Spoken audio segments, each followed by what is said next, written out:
तर नमस्कार. आपण हराळी शोधण्यासाठी फिरतोय बराच टाइम.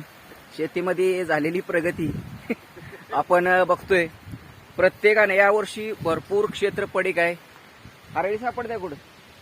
हा, नाही सापडत. अवघड विषय आहे. शेतीमध्ये झालेली प्रगती, प्रत्येकानं तणनाशक मारायचं दरवर्षी आणि त्याचा झालेला परिणाम आपण बघतोय. एवढं क्षेत्र, भरपूर क्षेत्र पडीक आहे. या ठिकाणी हराळी सापडत नाही. गणपतीचे दिवस आहेत, तर एक छोटासा व्हिडिओ टाकायची इच्छा झाली, म्हणजे टाकूया. हराळी सापडत नाही. हा माझ्या पाठीमागा माणूस आहे, तो काम करतो फक्त औषध मारायचं. तर यांची सगळी जबाबदारी आहे बघा. ह्यांनी सगळी हराळी मारून टाकली.